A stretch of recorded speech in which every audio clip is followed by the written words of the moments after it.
Hello and welcome back to the Villa Filler podcast. I'm here as always with my good friend Dan Wiseman. Dan, how you doing, bro?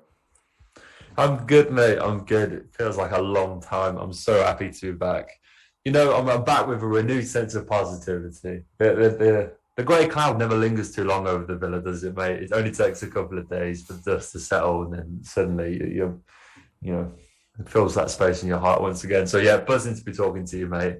Hopefully, previewing a game where we're going to finally see the Villa take 3 points. Absolutely, and you guys know, always the optimists here. I think the past few podcasts have been fairly doom and gloom as for a change. We've actually, we've been quite on it, to be fair, with in terms of speaking to each other after the game. So they're a bit more raw, heated, emotional.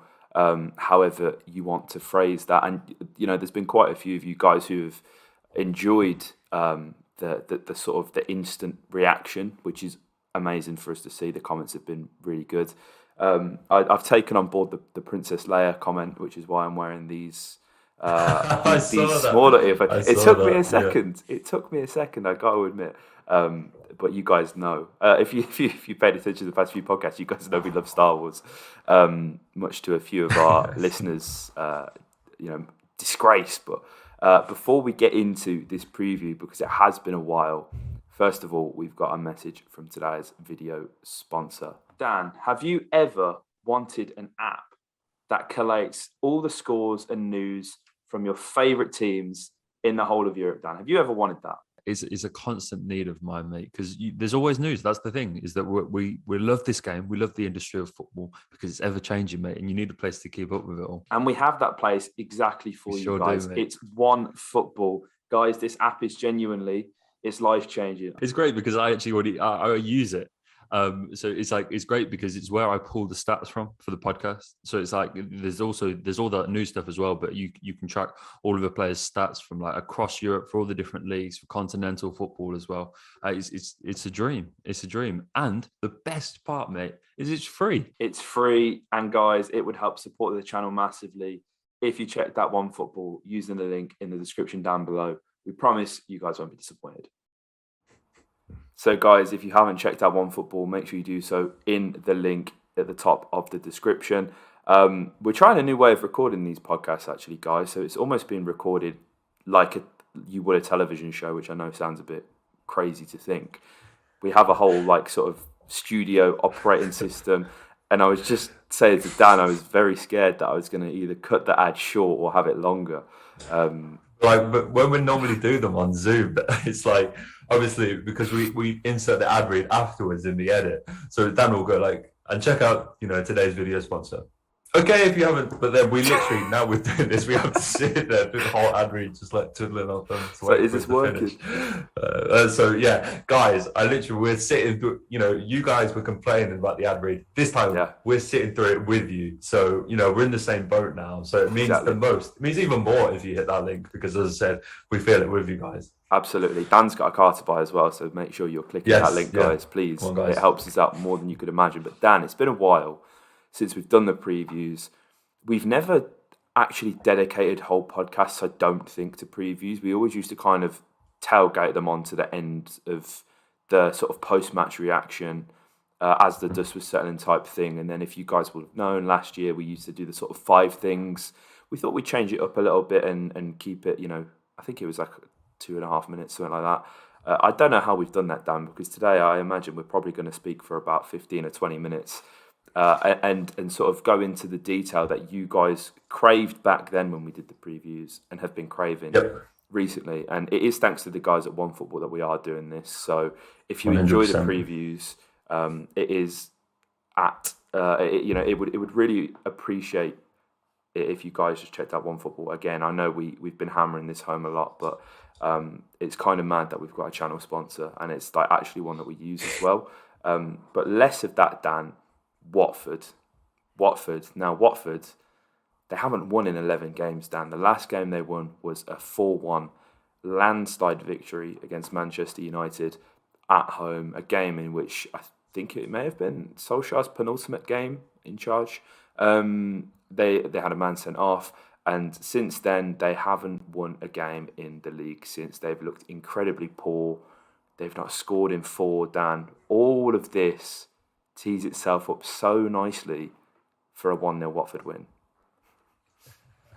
Yeah, I was waiting for it, mate. I was waiting. They are in a real weird spot right now, and they obviously had that manager change. I mean, another manager. Which one? It's hard to tell which one I'm even referring to at this point. Yeah. But I'm obviously talking about Roy Hodgson.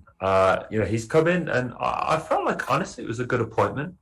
But I expected Roy to really go in there and shake things up. He actually carries a bit more of an ego than like people will let on. Like he really backs himself. And to be fair, I mean, look at his resume. You only have to look at the clubs that he's gone and managed. He's one of the most storied managers in world football. For all of his pitfalls, it felt like a pretty decent pickup at the time. But that overhaul, that change, that sort of switching mentality, that it just hasn't really arrived yet. It's just felt like a very seamless transition from one failing manager to the next. And I mean, look, it's weird what his future, or how far into the future he'll be there, because he's 76 now. Roy Hodgson is an amazing story in itself. That there's a real love for the beautiful game right there, that this guy's still going. But 76 years old. And if Watford get relegated, I don't see a 76-year-old Roy Hodgson, signing on for another 2 or 3 years to try and lift Watford out of the Championship. So he's in a position where he's in this spot now towards where I guess he's just wanting to stay up, really, and it's important that Watford do that.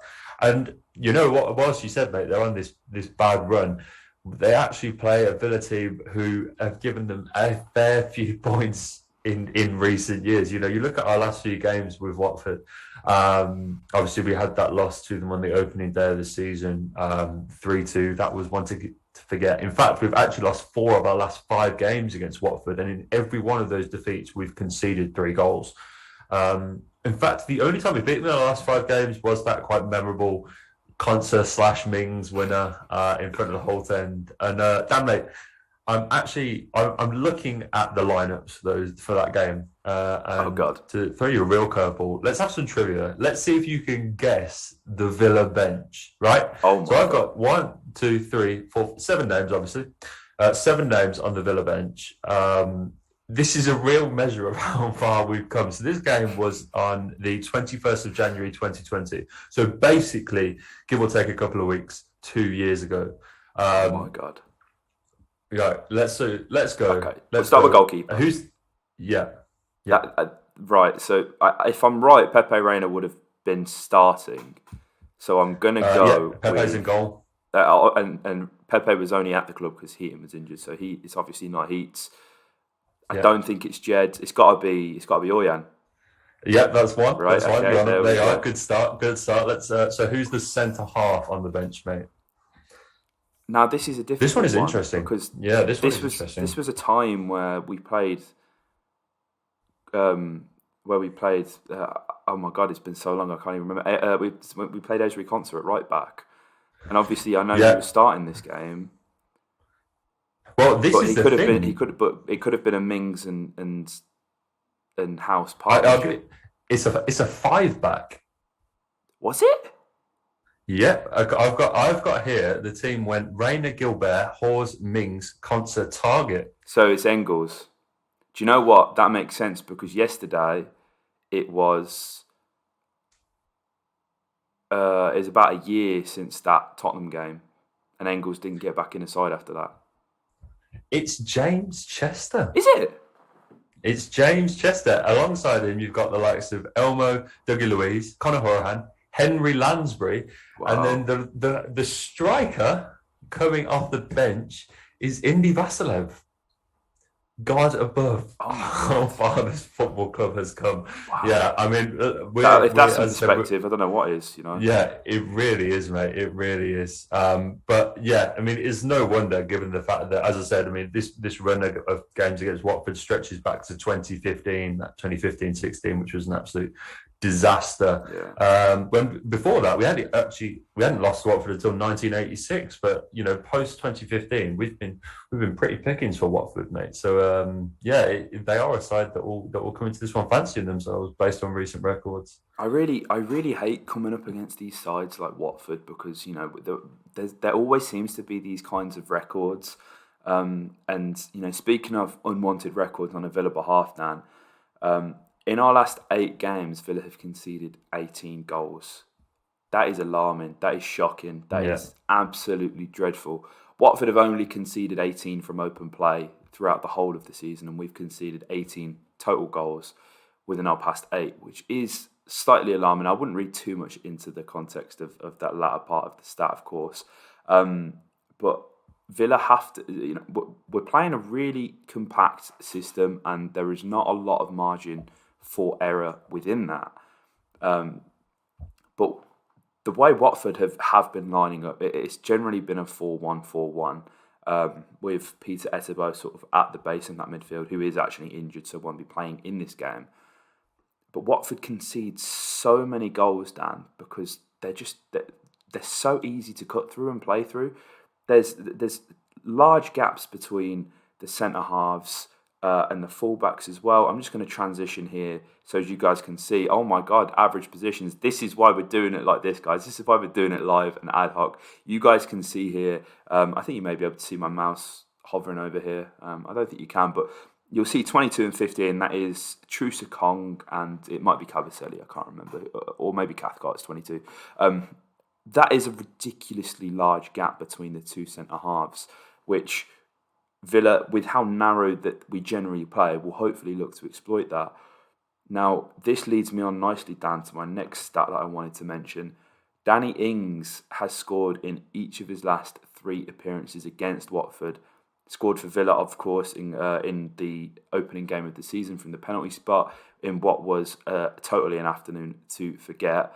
I know we've had this conversation a lot, and I think it will lead us on to a point that we definitely need to talk about with Ollie Watkins, in case anybody has missed that on Twitter. This is a game where I really want to see Danny Ings start, and I don't think it could come against a better opposition, mate. Yeah, mate. Yeah, I think it really does feel that, like, for as we said in the last podcast, for whatever reason, personal or otherwise, Ali isn't firing right now, and there's clearly something going on. And whilst we're not in a position to speculate or necessarily comment on what that might be, I think it's right that we take him out the spotlight a little bit. And look, it could go one or two ways. A lot of people saying that, like, right, this is his fuel for the weekend. This is hat-trick juice. I'm not so sure personally. But I think regardless, you have to look at Danny and start him because, like, I sort of think about it the other day, and it's like, if this was the other way around and we were previewing a team that had Ollie Watkins misfiring as he is and Danny Ings sat on the bench, we'd be looking at it going, mate, what are they doing? Like, they've got, why are they putting so much faith in Ollie Watkins and they've got Danny Ings on the bench? We were looking at the numbers before he came to Villa, and it's like only Kane was the only Englishman to have outscored him in the Premier League for like the last 3 seasons. This guy is a born finisher, and it feels like when called upon at Villa, he's done well. As I said, he got that goal from the penalty spot, and that was actually the little bit of trivia. That was the 2000th penalty to be scored in the Premier League. How about it? Massive. There you go. This is why. Previews are back. Villa for nonsense like this. So yeah, look, Danny's got to get a night, I feel, mate. And I actually, one of the reasons why we wanted to do this preview, mate, is because I feel like there's going to be wholesale changes to this Villa team, and we're here to sort of speculate as to who the names might be coming in and coming out. I don't think we're going to see too much change either side of the striker. I think Coutinho and Buendia will remain. I do think Ings will come in, but after that, the midfield and a lot of the defence is sort of free game as to who you think is going to come in there. Digne is probably going to start at left back. That's probably the only position, I would say, after the 2 wingers, apart from Emmy in goal, that's nailed on. Would you agree, mate? I would, mate. And again, we need to talk about that midfield. You can see here, Oh, I've messed the scene up. You guys, this is live, so you will have to forgive me here. I am We'll get just better at this. going to, yeah, I mean, this is going to stay in. But what I am about to show you guys, which you will see, is the average positions. There we go. They have appeared of Villa against Newcastle. Look at that cluster in the middle of the park, Dan, and guys at home. You can see that. You can see right here we've got a nice little sort of quartet of Dougie, John McGinn, Jacob Ramsey, and Ollie Watkins. They're all camped on the halfway line. Now, I may not have played football professionally, and I may not have had my coaching badges. Although, I may appear to portray that illusion online that I do know a lot about football. I think even if you don't know a lot about football, Dan, this average positions map right here is incredibly alarming, because an issue that we had so often, and whilst that isn't necessarily highlighted in this, the midfielders, first of all, there was a severe lack of tracking back, and Douglas Luiz was exposed significantly in the centre of the park by himself. That isn't his fault. He didn't have a brilliant game, but that is not his fault. That is the system and the players letting him down in this instance, so we can allow that. But what I can't allow, and what I did mention again in the podcast previously, when Villa are in possession, when the goalkeeper or the defenders have the ball, the idea is that, as you can see right here, I think my mouse isn't showing up. It doesn't matter. You can in the space between where the centre halves and the fullbacks are on that sort of diagonal, that is where the midfield two should drop. Your two Metzalas, your two eights, which in this case is John McGinn and Jacob Ramsey. And Villa were not doing that, and that kind of demonstrates it perfectly. The average position was bang on the halfway line. They weren't doing their bit defensively. They weren't contributing. You can pull up heat maps in the rest of the season, and you can see that the midfield, whilst Villa play incredibly narrow in general and certainly defend narrowly, the midfield should not look like that. And Ollie as well, that's really disappointing. And the width should come from the fullback. So to see them so closely knit with the sort of inside forwards of the formation is really disappointing. Now, I don't think Stevie will. I don't think there'll be wholesale changes down in terms of the system, but I do certainly think there will be changes in personnel. Esri, I believe, is still suspended, so I think that spot will probably remain as Callum Chambers, and I can't imagine Mings getting dropped, if I'm being completely honest. I know there's been a fair bit of discourse about that. I don't see what value Courtney has to kind of come in and replace Mings in this instance, because we all know the next game at Brighton away, Mings will be back in the lineup anyway. It seems like anybody who misses this is potentially more of a slap of a wrist than like a legitimate gateway for like a Courtney Hawes or a Callum Chambers to supersede the likes of Mings and Konsa. I'm really interested to see what goes on in the midfield, mate, because I know we kind of threw the name about of Timiroga Begum coming in and anchoring the DM spot. I feel like I may have put unnecessary pressure on that. I don't really think it's a smart idea throwing a kid in who hasn't been capped yet for the men's team. Correct me if I'm wrong in the comments, guys. I think that's a lot of responsibility, and if unfortunately the way events may transpire is that whoever dons that number 6 spot is going to be as isolated as Dougie was, it feels incredibly harsh to kind of baptise Iroga Begum with fire and leave him completely alone and without anybody to guide him throughout his Premier League debut. But what are your thoughts on the midfield, mate? Because I know I tweeted about it, and as you know, this is the Sanson filler at the moment because he's the only player that we can really rep who isn't getting played. Surely, like, if Morgan Sanson isn't playing this game, there are legitimate issues with Morgan Sanson and his relationship with the manager and the club and whatnot. I think that's fair to speculate.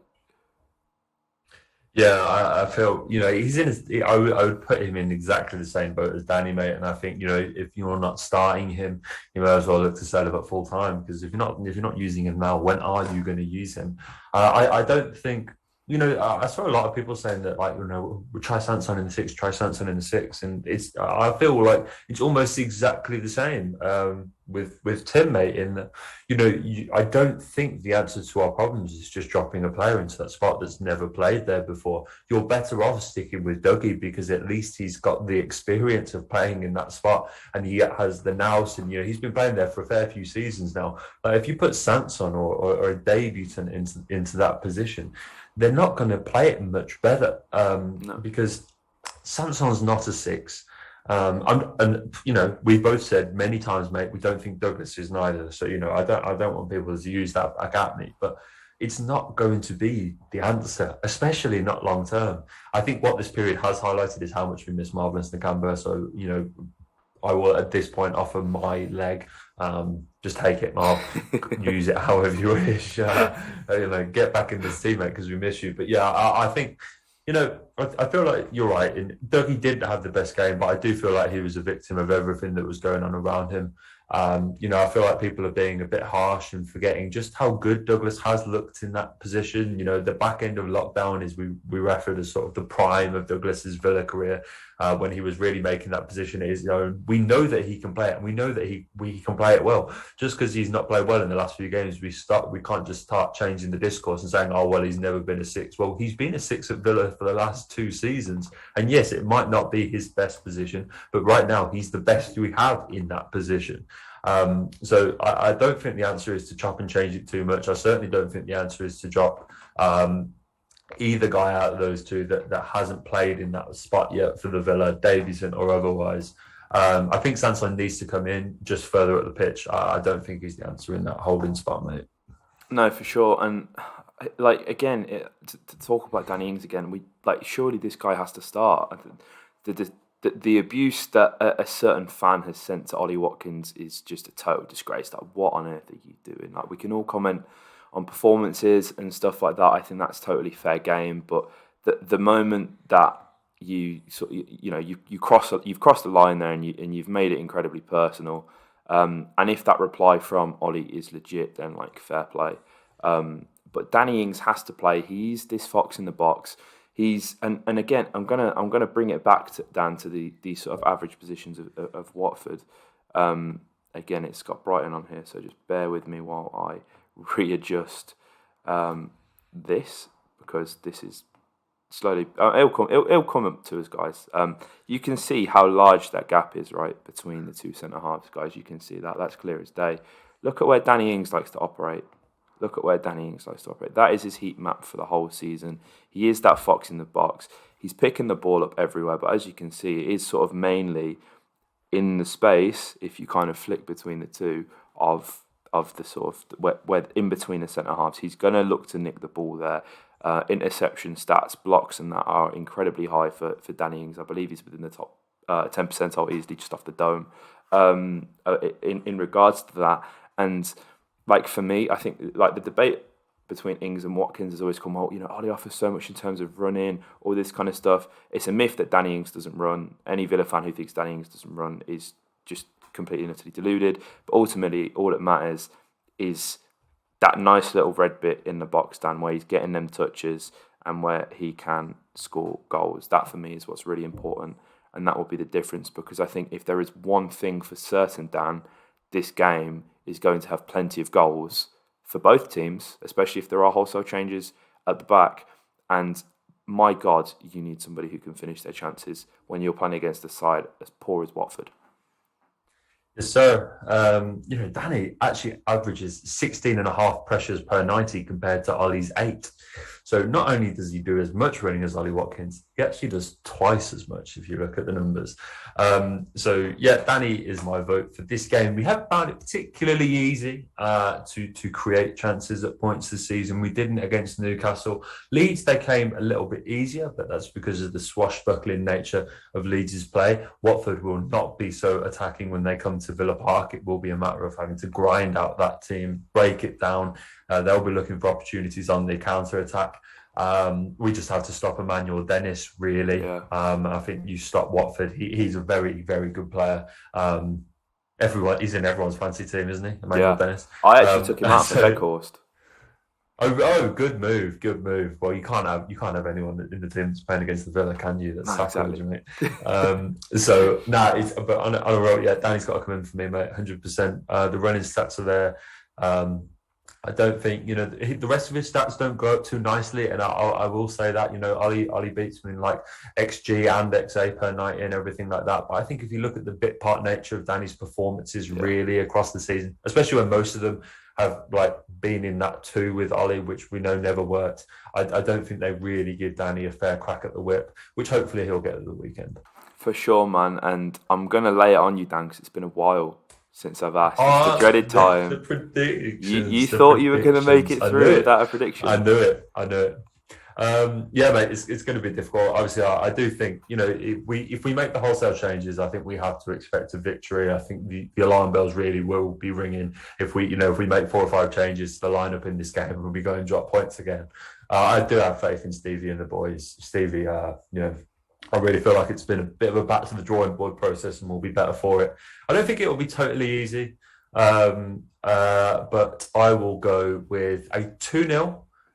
Yeah, 2-0 wins to Villa. There it is. I'm gonna go 2-1. I'm gonna go 2-1. I don't think that we're capable of keeping a clean sheet at the moment, especially if there are some changes at the back. Looking forward to seeing Chambers again. Hopefully, he has a better 90 minutes. That would be really nice to see. But guys, if you have enjoyed this preview, let us know by hitting a like. Comment your thoughts below. We'd like to know your predictions. It's been a while since we've had this kind of discussion and Yes. debate with you guys. So get in the comments. Let us know your thoughts. And as well, if you want these previews to come, then this is the last time I'm going to say it because we're about to end this video. But make sure you check out OneFootball using the link in the description below. It would mean the absolute world to us. Up the Villa.